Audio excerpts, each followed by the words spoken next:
listening to Church Matters, a NorthWoods Church podcast about faith, culture, and the local church. I'm your host, Lexi Bruner. Let's jump in.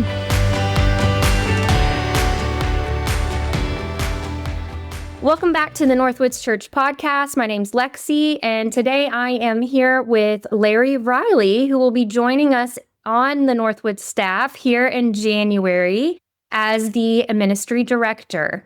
And we've had a lot of these conversations before on our podcast where we talk about the staff member testimony and get to know them a little better and honestly get to know them better than the 5-minute interview that we do on this stage that you may have heard Larry partake in this past Sunday or 2 Sundays ago when he was preaching and joined us. And so, Larry, we're just really glad that you're coming to NorthWoods and going to join the staff.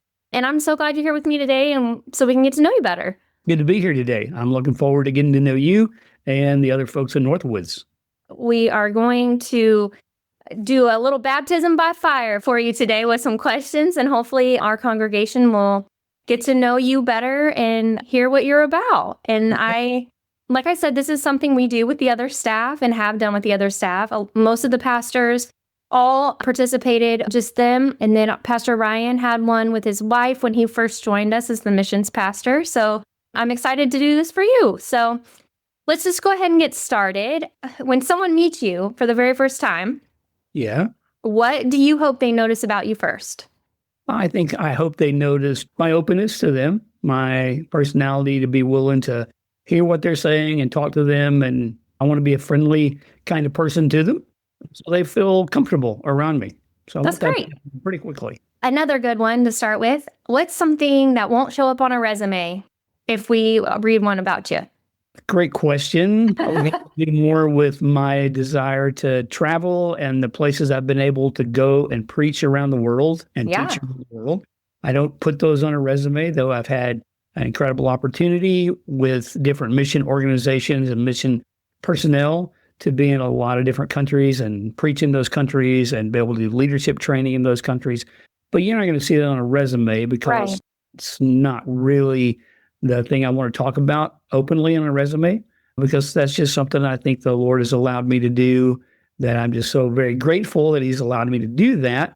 Do you have a favorite location you've been?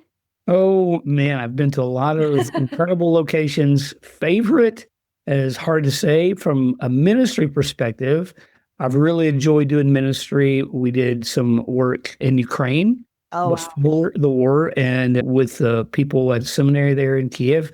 Just the ministry of the people there, the kindness of those, the desire for leadership, the desire for what God is doing inside that has been pretty incredible from a different country, from an international country. Just visiting a place that I really enjoyed visiting and working with some of our mission personnel was in Prague, actually. Prague is a beautiful city. We really enjoyed our time there, and not just the work, but just also the city itself was just amazing.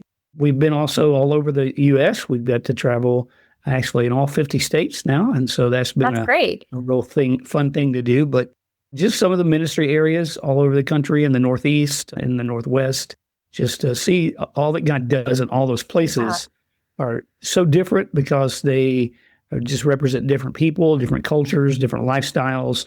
But then you see the Lord at work in all those places in different ways, and that's fun to see that. Let's have you take us back a little bit. Where'd you grow up, and what are some early things that shaped the person you are today?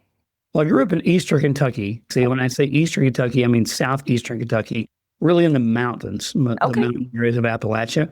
My dad was a coal miner, and we lived on what I would call a dirt farm. We had 400 acres, but only about an acre of it was actually livable and farmable because it was just a hillside, a mountainside. So I grew up in that culture, which is a very interesting Appalachian culture. And it was only in the 9th grade that we actually moved to Ohio. I was the youngest of 5. My dad had some real heart conditions early on. And so because of that, and the fact that you're in Eastern Kentucky, not a lot of work there, my family, brothers and sisters had moved to Ohio. And so we did that too. But that growing up there really had a huge impact on my life, of course. It was a very religious culture because of the size of the community, very small. You went to every church service or every event that was happening because it was a community event. And so I heard a lot about Jesus and God, but I never saw that worked out in people's life for discipleship. And so it had a great impact. Moved to Ohio when I was in ninth grade and there became a Christian when I moved there. Are there parts of that story or your story that you see God clearly using you to prepare you for ministry? I look back at it and there's so many things you see that God does, of course. Just the very fact that my parents moved at a very pivotal time in my life as a rebellious high schooler, a new culture, moving into a new place with new people, a whole different worldview and culture that I moved to. But in the middle of that, met some folks in high school who understood the idea of a relationship with Jesus. I knew about Jesus. I'd heard about Jesus my whole life. The idea of a personal relationship was brand new to me because, but in that culture, meeting young people who were going to church and invited to go with them, I heard the gospel in a different way. I can't say I've never heard the gospel before, but the Spirit of God just really impacted my life with that. And I look at that and I just see that pivotal moment for my parents to say, hey, we're moving. And had that not have happened, I'm not sure what my life would be like today. Yeah, right. Yeah. So do you have a particular season or moment where your faith became personal and real for you? Yeah, that was that high school moment. Yeah. I really trusted Christ as Savior. It was one of those transformational times for me. It was a junior in high school and was confronted with that whole idea of a relationship and really trusted the Lord, gave my life to the Lord, and immediately began to see just a real change in me because I felt like I was a young person that was pretty arrogant, pretty filled with pride, had a desire just to be successful. That's really all I cared about. But then when I really trusted the Lord and saw salvation, it really changed my heart. I had a lot of friends who were not believers because I hung around with those kind of people. And the amazing thing was I really felt from the Spirit of God that I shouldn't abandon those friends. Those friends are the ones who really needed Christ. So I continued going to the places I'd been going to, hanging out with the friends I'd been hanging out with. Sometimes you hear, man, you shouldn't do that. You should have changed your friend perspective. And for me, that wasn't the case. I needed to stay with those friends because they needed to hear the gospel. And it was really fun for me over a short period of time in those early months that I became a Christ follower. I got to really see several of my friends come to Christ. That's great. And I remember talking to my pastor saying, man, I could do this forever. This is the greatest thing, is to be able to share about Jesus and life transformation and be able to say, hey, to my friends, you can have this too, and see that change in them. So that was a big part of that whole understanding God's call to ministry. I was going to ask you how you came to ministry and how did God lead you in that direction? And you answered that already, unless there's more you want to touch on. Well, there's a whole lot I could say about that because it was really very important for me at that point because, again, as I shared, I had grown up in Eastern Kentucky, which is not known for a great education system and everything there. And I was a very poor student academically. And of course, my pastor says, hey, you got to go to college and got to go to seminary. And it's like, I don't have a clue of how that's going to work. And financially, I didn't have a clue of how that was going to work. But through all that, man, just to see the faithfulness of the Lord, and the Lord provided opportunity and finance and people, and just to help me through that. I've never been able to do it were it not for people coming along and just being willing to share their life and really help me a lot. So there's some great things that happened through that call to ministry and how God works through that. That's wonderful. Was there anything, obviously God moves in miraculous ways, and most of the time we don't expect it, but was there any part of the ministry that you envisioned that God led you in an unexpected way on your journey to being in ministry?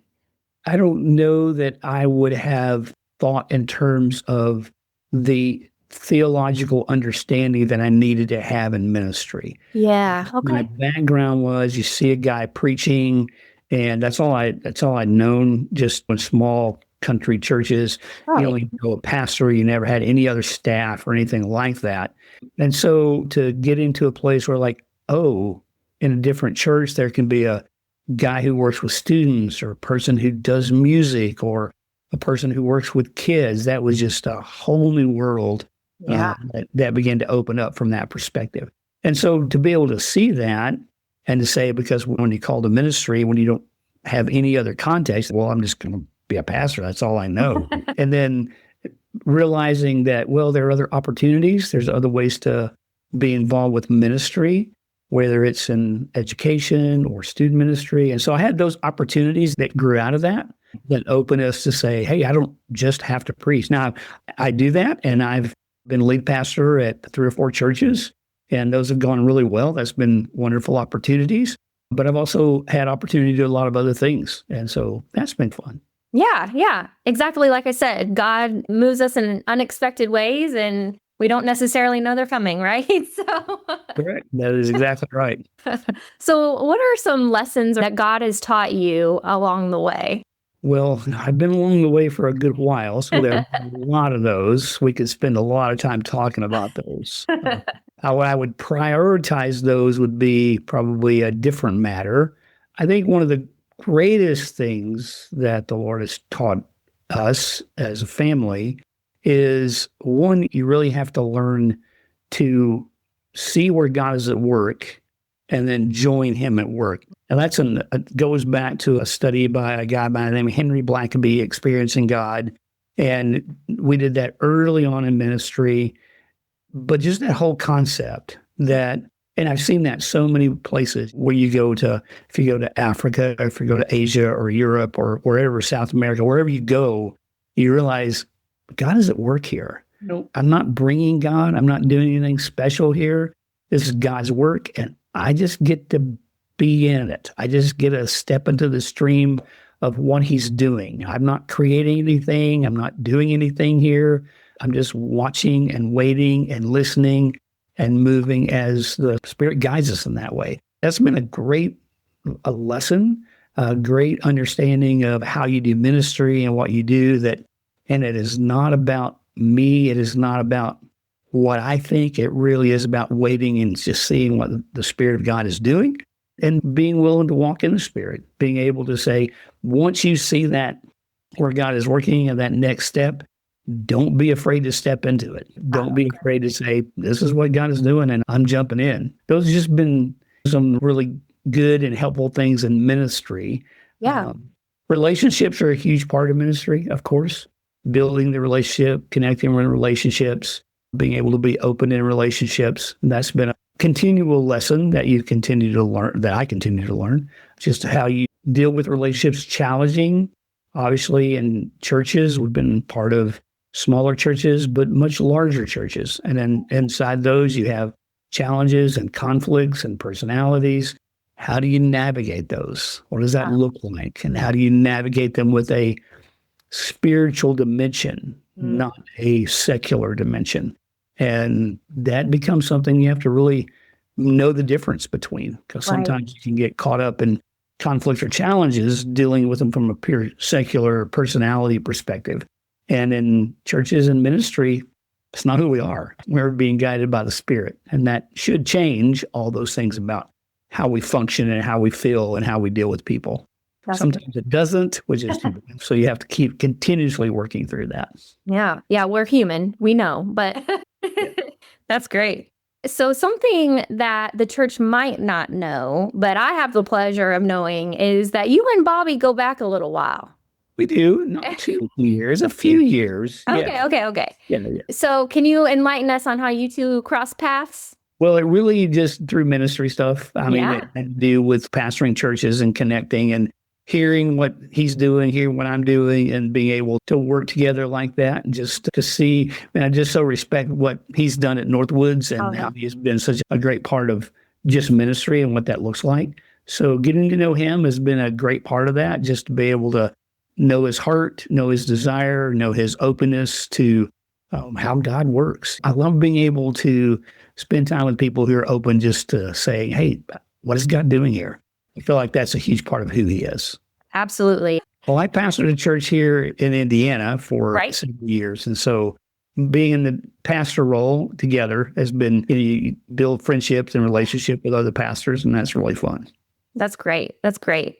So when you first began conversations with NorthWoods, what stood out to you? What stood out to you about NorthWoods, aside from our dear Bobby Pell, stood out? Yeah, I think one of the things that stands out about NorthWoods is just the potential of what it can do to make an impact, not just in Evansville, even though I think it can make even a greater impact than it is. I really do believe that. I mean, I think the church is making a good impact. Yeah. I think it's going well. But I think the potential of what it could do is even greater in that whole region. And I know the church is a regional church in a sense. Mm-hmm. You have people come from all over, and the opportunity to even create that in a larger capacity, not so that the church becomes larger, but so that you're having more influence with the gospel. Right. I think that's the difference. Sometimes think, oh, we don't want to be a large church, or we don't want to do this, or we don't want to do that. At some point, it doesn't matter about size, and it matters about your influence for the gospel. Right. And I think that's one of the great potentials that I see in NorthWoods is just a continual influence that it has for that whole region that the church sits in. Not just the north part of Evansville, or not just Evansville, but that whole region needs a kind of work that says, hey, we're making impact and influence for the gospel around us in every age group. I mean, how do you become multi-generational? How do you become multi-ethnic? How do you think like that? It forces the church to think differently about how we do ministry. Yeah. And sometimes that's very difficult. Mm-hmm. Because the church has been doing ministry one direction. For you guys, not a huge amount of time. It's not like you're a 50-year-old church or a 120-year-old mm-hmm. church, like I've served in those churches. And the transitions there can be, not always, but can be harder. Yeah. Because you've got more tradition to deal with. But sometimes just the thinking has to change to say, hey, this is who we are, but this is how God is leading us and directing us, and this is who we're becoming. And so when I think about NorthWoods, I see that, man, it is becoming a church of greater influence for the region. And how would God allow me just to be a part of helping that, supporting that? Yeah. Helping to move that forward a little bit any way that I can. Yeah, that's great. That's great. So what do you think excites you most about the ministry director role? Well, I love being a pastor. I've served in executive pastor roles. I think what excites me most is being able to say, okay, how do we build some real systems and structures into the life of the church to continue building on the foundation that it already has? I really believe in systems and structures. I mean, I believe that the Holy Spirit obviously has to be at work inside the life of the church. Given that as a fact that we know that's true, that we don't do anything on our own, it's the work of the Holy Spirit. Yet at the same time, there are things that we have to do because we have to do the work of the ministry. I mean, I think the Bible teaches us that we're doing the work of ministry. And so for me, the work of ministry is helping design the systems and structures, how do we do these things? What are the processes that are in place? How do we walk through those processes? What are the goals? What are the objectives? What are we trying to accomplish instead of just like showing up for church on Sunday? I think there are things that we're accomplishing in that. And there are some very important systems that I've learned in the life of the church as it deals with evangelism, as it deals with stewardship, as it deals with discipleship, as it deals with just different parts of how we go about building the structure of the church, the staffing part of that. So all those pieces are a really big part of what I think my role is in any church that I've served in and would serve in. So I just love that idea of putting together the process to say, here's where we are, here's where we're going, what are our objectives, what are our goals, and how do we accomplish those? How do we evaluate them when we don't make them? What are we doing at that point? So trying to do those. That's great. I like lists. And so when I think of that, I think, ooh, that sounds like a really great to-do list. I'm going to check this off and check this off. So I'm right there. I'm ready. Let's do it. Right. I like lists too. That's my everyday list, my weekly list, my ongoing list, all those kind of things. Yes. All of the above. That sounds lovely. We have to get some ministry action plans on what we want to accomplish to move the vision and mission of the church, clarifying that and then moving that direction. Yeah, that's great. And I think over the last several years, probably when I first got here, I would have said, I know that Northwoods mission is something like making a disciple. When I first came to Northwoods, I was not a believer. And so to me, I heard the word disciple and I was like, I don't know what that means. I know Jesus had 12 of them, right? That's what the unbeliever in me knew, right? So now that I know what a disciple is and that's our mission, I think the church has heard we are NorthWoods Church making disciples who make disciples. And I think that is so incredibly important for us in the community of Northwoods. That right there is our goal. And so I think it's going to be really incredible to watch these systems being put into place that help the average churchgoer, like I was when I first got here, to understand what that mission means and to watch it be and play out in the way that we desire it to. So I'm personally excited for that portion. So Larry, how can we be praying for you in this next season? Yeah, I think it's a great question. Thanks for asking that. Yeah. I mean, for me, it's just really continuing to pray for wisdom. Yeah. Asking the Lord to give us direction and show us exactly how to step into things and help move that. I don't want to do anything that the Father's not guiding us toward. And so how do we just live in the Spirit in that to see the Holy Spirit at work in what we're doing and giving us guidance toward that? I strongly believe that the Bible teaches that God has that plan and He has a plan for our lives individually. He has a plan for His church. I never see Northwoods or any church I've served as my church. Right. It is not, nothing of it belongs to me. And as pastor, I really tried hard to say, it's not my church. I'm just the shepherd at the church, or I'm just the leader at the church. And it's what God is doing. So I think praying for wisdom to keep that in the forefront. Praying that in this role at Northwoods, probably one of the things that I would pray for is patience for my part, because I can be like, let's go. Let's get on it. Why are we not doing this tomorrow? What are we waiting for? So in roles that I serve in, it's like, okay, sometimes I have to be patient and wait and bring people along instead of saying we're heading this way. Because for me, and my whole ministry has been, there's an urgency because people are lost. People in our community, I believe strongly in heaven and hell. And I believe if people aren't going to heaven, they're going to hell, right? So I have to pray that my urgency won't get me in trouble with the other people that I'm around.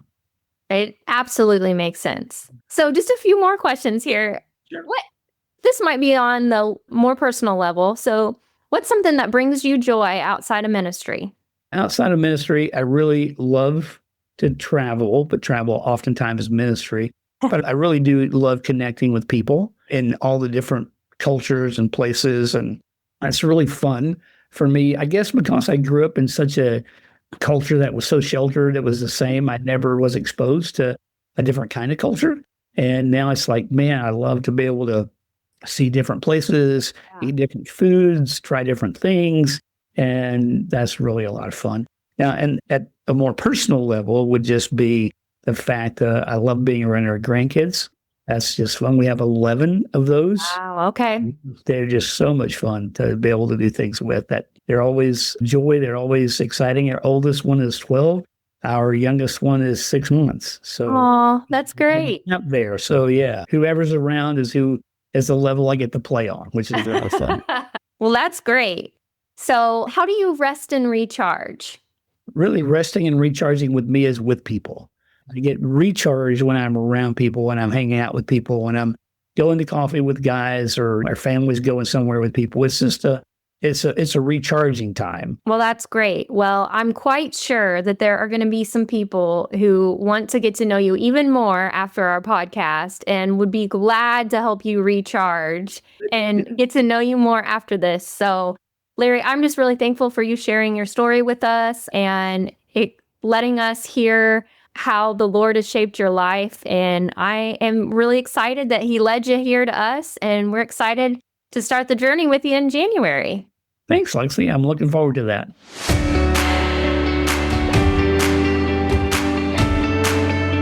Thanks for listening to Church Matters. Subscribe, share, and learn more at northwoodschurch.org.